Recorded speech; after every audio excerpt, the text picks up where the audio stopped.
Hello guys, welcome to my new video. तो आज की जो वीडियो होने वाली है वो एक नॉन टेक्निकल सीरीज की थर्ड वीडियो होगी।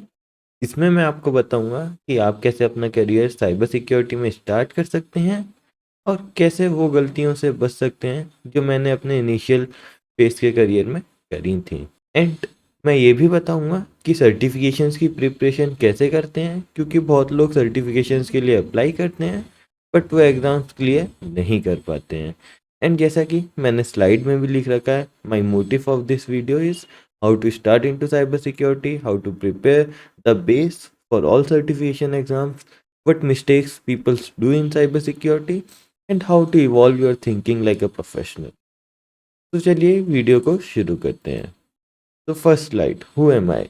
My self iconic certifications that I hold: OSCP, OSWE, CRTO.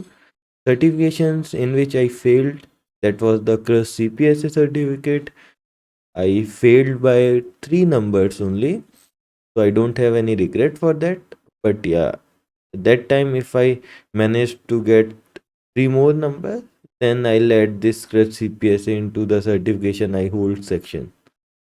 I hold overall 4 plus years of experience. About my work, I am a purple team, VAPT, malware analysis, malware creation, threat hunting, incident response, etc. etc. So I have done these type of works. Now come to second slide. Why I said certification, not particularly OSCP or any other like EJPT, और मैंने क्यों नहीं CRTO बोला, तो उसका भी एक reason है. This is because for most of the certifications you have to do the same type of preparation. So let's not differ them and focus on the content and preparation. So first steps of preparation: clear your basics. With that, my main is you have a strong knowledge of basic things. For example, हम programming में classes क्यों use करते हैं, जबकि हमारे पास काफ़ी types के variables declare करने के लिए प्री डिफाइंड कीवर्ड्स होते हैं. फॉर एग्जांपल, मैंने एक क्लास बनाई, उसमें एक इंटीजर टाइप का वेरिएबल लिया एंड एक कैरेक्टर टाइप का वेरिएबल लिया, फिर उसका ऑब्जेक्ट बनाया. बट मेरे को ज़रूरत क्या बड़ी क्लास बनाने की, क्योंकि इंटीजर एंड फ्लोट टाइप तो मेरे पास ऑलरेडी थे, तो फिर मैंने स्पेसिफिकली क्लास ही क्यों बनाई. ठीक, कितना एक बेसिक सवाल है, बट काफ़ी लोगों को जो प्रोग्रामिंग में जाना चाहते हैं उनको ये बेसिक चीज़ नहीं पता होगी. And let's take a example of networking as well. How switches and hubs are different from each other. कितना बेसिक सवाल है ये. तो ये सारे जो बेसिक थिंग्स हैं ये आपके क्लियर होने चाहिए. And these two I have taken as a just as a type of example. Now, why I told you this? Because some people directly jumps into cyber security and start preparing for certifications exam, जो कि एकदम गलत है. इस तरीके से सिर्फ वो अपना टाइम वेस्ट करते हैं और कुछ नहीं, क्योंकि उन्हें कुछ पता होता नहीं है, जिससे वो कुछ भी पढ़ने लग जाते हैं एंड वो अपने गोल से डाइवर्ट हो जाते हैं. और जब उनकी बेसिक चीज़ें ही क्लियर नहीं होती तो वो अपने आप को सेटिस्फाई नहीं कर पाते जो भी वो पढ़ते हैं, क्योंकि उनके बैकएंड पे हमेशा एक क्वेश्चन रहता है कि ये चीज़ यहाँ पे क्यों आई. बट उनको ये नहीं पता होता कि ये चीज़ इसलिए आई क्योंकि इस चीज़ का यूज़ उस तरीके से हो सकता है. फॉर एग्ज़ाम्पल, आजकल हम स्विचेस का यूज़ क्यों करते हैं, मोस्टली हब्स का क्यों नहीं करते. बट अगर आपको इन दोनों का बेस जो पीछे की बैकग्राउंड वर्किंग है वो नहीं पता होगा, तो आपको यहाँ पे कन्फ्यूज़न हो जाएगा एंड कहीं पे ये वर्ड लिखा आएगा तो वो आपको क्लियर समझ में नहीं आएगा. राइट. सो सबसे पहली चीज़ होती है हमेशा clear your basics. Now question आता है कि बेसिक क्लियर कैसे करें और किस किस चीज़ के बेसिक्स क्लियर करने हैं. तो हम स्टार्ट करते हैं विद नेटवर्किंग. नेटवर्किंग मैंने फर्स्ट में रखा है. उसका रीज़न है कि बहुत लोग साइंस लेते हैं ट्वेल्थ में, that is PCM with CS, तो उन्हें थोड़ा बहुत प्रोग्रामिंग की नॉलेज बेसिकली होती है. बट इसके अलावा आप प्रोग्रामिंग को भी रख सकते हैं, दैट डजेंट मैटर. आप कुछ भी फर्स्ट एंड सेकंड रख सकते हैं नेटवर्किंग एंड प्रोग्रामिंग में, क्योंकि आपको दोनों ही पढ़नी है. तो if you have a basic prior knowledge in networking, तो वो एक काफ़ी बड़ा एडवांटेज है. नाउ क्वेश्चन कम्स की कितनी नॉलेज को हम बोलेंगे कि हाँ, हमें एक अच्छी बेसिक नॉलेज है नेटवर्किंग की. तो इस चीज़ में मैं आपको सजेस्ट करूँगा कि आप CCNA के कोर्स को कंप्लीट करें। सर्टिफिकेशंस ज़रूरी नहीं है कि आप CCNA के भी सर्टिफिकेशंस करें। आई जस्ट वांट कि you can read and understand CCNA course material and YouTube पे काफ़ी सारे चैनल्स हैं जो इस चीज़ में आपकी हेल्प कर सकते हैं। फिर भी if you want, so below I am attaching some YouTube links for you, जो कि मेरे नहीं है obviously, but they are sharing good knowledge. और इनिशियली मैंने भी इन्हीं चैनल से पढ़ा था, but now you have so many YouTube channels, but 4 years before there were not so much. इस लिस्ट के अलावा भी काफ़ी सारे चैनल्स हैं, जैसे मैंने बताया। मैं सबको इंक्लूड भी नहीं कर सकता क्योंकि हर चैनल अपने आप में बेस्ट है एंड हर चैनल आपको कुछ ना कुछ अलग ही सिखाएगा। अलग इन द सेंस, कुछ एक पॉइंट जो आपके इस चैनल में मिस हो जाते हैं वो आपको दूसरे चैनल में मिल जाएंगे, बट या every channel is great. Now यहाँ पे मैंने आपको एक CCNA का क्राइटेरिया दे दिया, राइट। उससे हुआ क्या? तो उससे हुआ ये, you have a metre to check that your basics are good enough और नॉट, बिकॉज लोगों को पता ही नहीं होता कि उन्हें बेसिक नॉलेज का मतलब क्या है, बेसिक नॉलेज लेनी कितनी है। तो बेसिक नॉलेज इतनी लेनी है आपको कि आप CCNA का कोर्स मटेरियल समझ पाएँ। Okay, that's it. ये इतना आपका बेसिक नॉलेज है for networking. Now come to fourth slide, and the fourth slide is about programming language. तो प्रोग्रामिंग लैंग्वेज जो है, तो this differs from exam to exam. तो प्रोग्रामिंग लैंग्वेज डिफर्स कैसे करती है उसका मैं आपको एक सिंपल एग्जांपल देता हूँ। फॉर एग्जांपल, आपको OSCP के लिए प्रिपेयर करना है एंड किसी एक दूसरे बंदे को OSWE के लिए प्रिपेयर करना है। तो आप दोनों की जो प्रिपरेशन लेवल होगा प्रोग्रामिंग के लिए, उसमें काफ़ी ज़्यादा फ़र्क होगा, क्योंकि OSCP में आपको इतना सब डिमांड नहीं होता प्रोग्रामिंग का, बट OSWE में आपको काफ़ी ज़्यादा डिमांड होता है कि आपको एक अच्छी एंड डीप प्रोग्रामिंग नॉलेज आनी चाहिए। तो इसमें मैं आपको कुछ पॉइंट्स के साथ कंपेयर करूंगा OSCP एंड OSWE के लिए। ओके, सो OSCP में हमें प्रोग्रामिंग की इतनी ज़रूरत होती है कि you just able to understand how exploit works, and for that you need to know how to read exploit. Okay, but in OSWE में, here you have to return the exploit which requires deep knowledge in one programming language at some end. Correct. So इसमें इतना फ़र्क हो जाता है, क्योंकि अगर आपको OSCP के लिए प्रिपरेशन करना है तो आपको सिंपल ये देखना है कि एक्सप्लॉइट वर्क कैसे कर रहा है और उसको आप किस तरीके से मॉडिफाई कर सकते हो। और मॉडिफिकेशंस के लिए आपको सिंपल 1 और 2 लाइन्स के कोड्स को ही पुट करना है या एडिट करना है। बट OSWE में आपको फुल स्क्रैच से अपना एक्सप्लॉइट लिखना है एंड पूरी चीज़ को ऑटोमेट करना है, राइट। सो ये डिफरेंस होता है एक्चुअली एग्ज़ाम टू एग्ज़ाम की, आपको किस एग्ज़ाम के लिए प्रिपेयर करना है एंड उसके हिसाब से आपको प्रोग्रामिंग लैंग्वेज को प्रिपेयर करना होगा। बट फॉर बेसिक नॉलेज, या आई विल से दैट कि आपको हमेशा प्रोग्रामिंग को जितना हो सके डायनामिक प्रोग्रामिंग तक पढ़ना है। डायनामिक प्रोग्रामिंग मतलब जैसे C++ में हमारे पास मैलॉक फंक्शन होते हैं, लिंक लिस्ट वगैरह, यहाँ तक तो आपको मिनिमम अपनी प्रोग्रामिंग लैंग्वेज को पढ़ना ही पढ़ना है। उसके बाद आपको एग्ज़ाम के लिए प्रिपरेशन करनी है कि आपको वहाँ से फिर डिफ़र करना है कि आपको OSCP के लिए जाना है या OSWE के लिए, एंड उस बेसिस पे अपना हायर प्रिपरेशन करना है प्रोग्रामिंग लैंग्वेज का। ना YouTube channels, okay, some YouTube channels that I recommend for programming, first is Koresh efforts. Python में आपको इनसे अच्छा प्रोग्रामर आई डोंट थिंक कि मिलेगा, मतलब काफ़ी सारे होंगे, बट हाँ, मुझे इनका लैंग्वेज जो है और इनका समझाने का तरीका जो है वो काफ़ी अच्छा लगता है। तो पाइथन के लिए I always watch Koresh efforts, and for C++ videos I always watch Saurabh Shukla videos, because इनके वीडियोस मैं स्कूल टाइम से देख रहा हूँ जब मैं 11th में था, एंड आई नो कि ये कितना डीप समझाते हैं एंड कितना अच्छे से समझाते हैं। तो these two programmers I watch most of the time when I need some help in programming. Yeah, so these two are my favorite. And YouTube में काफ़ी सारे और नए चैनल्स हैं जो काफ़ी अच्छा कंटेंट प्रोवाइड करते हैं, सो आप प्लीज़ उनसे भी वीडियो को देख सकते हैं, उनको भी सपोर्ट कर सकते हैं।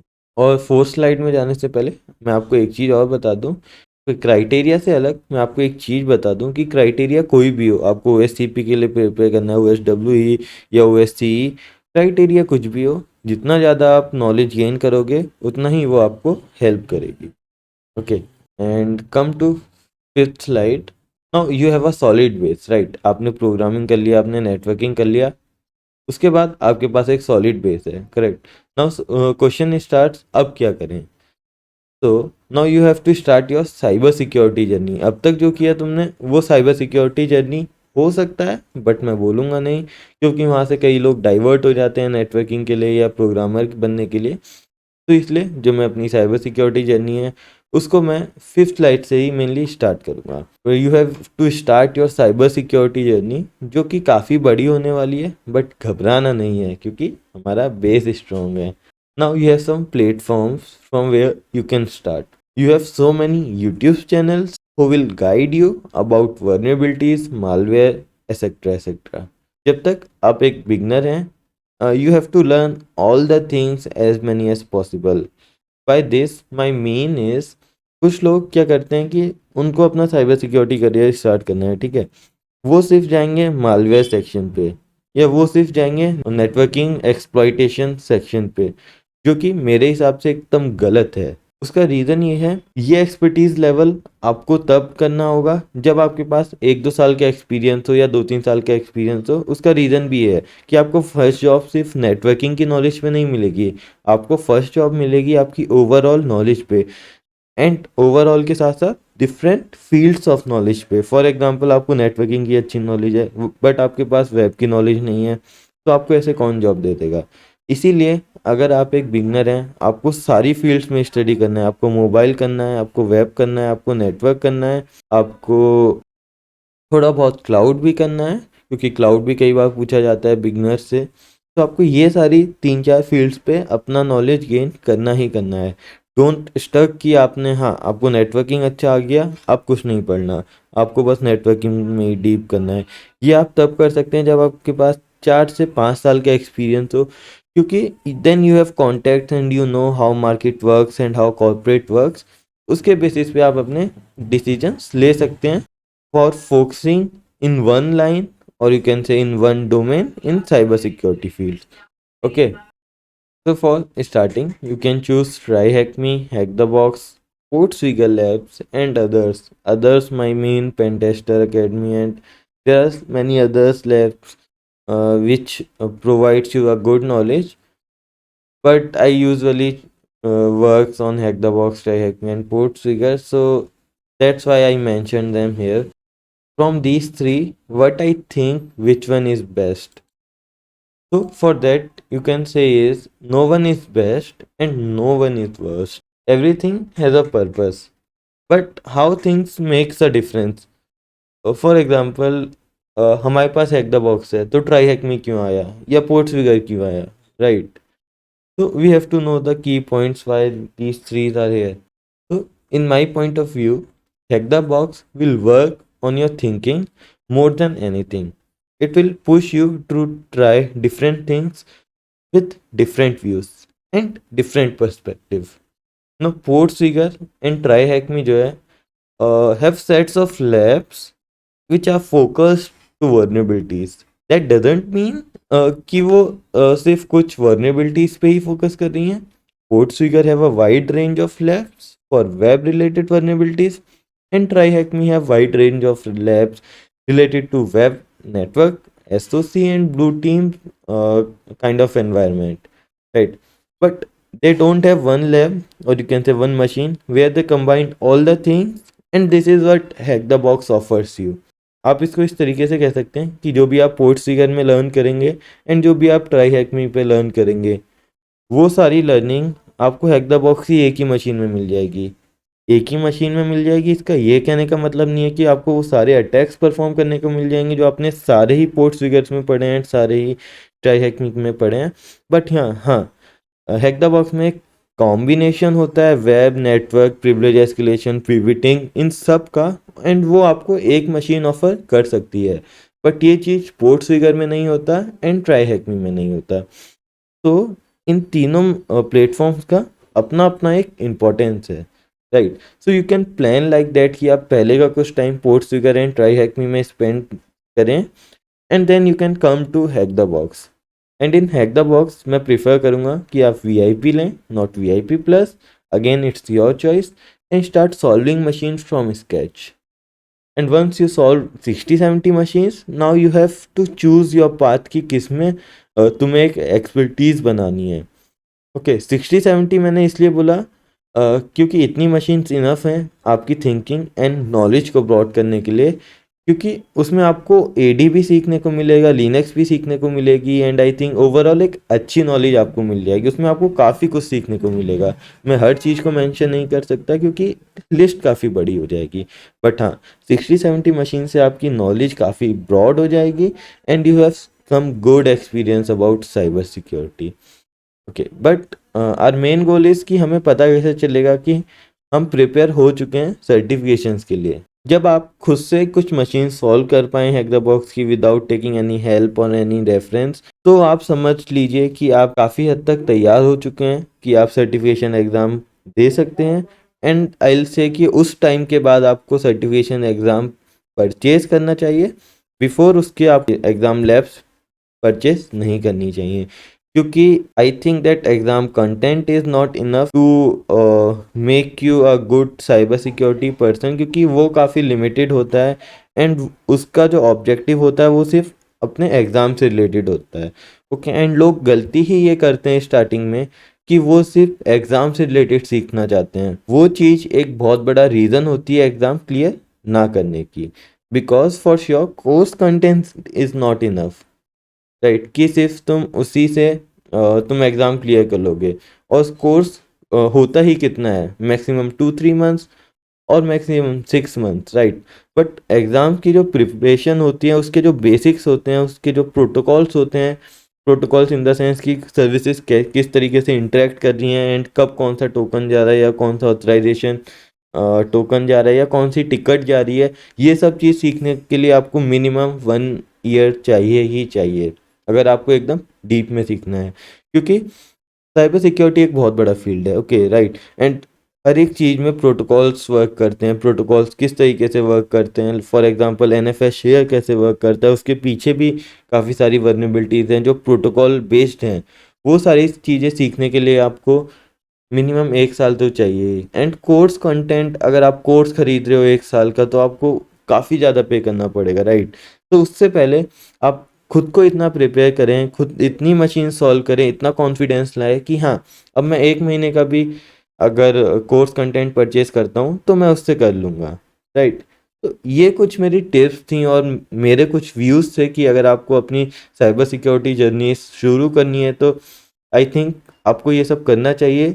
अगर मैं आपकी जगह होता और मुझे कोई ऐसे गाइड करता तो डेफिनेटली आई ट्राई दिस, क्योंकि मैंने भी गलतियां कर करके, गलतियों से सीख सीख के यही एक पाथ अपनाया था लास्ट में जो मेरे लिए वर्क किया। तो अगर मैं कर सकता हूँ तो कोई भी कर सकता है।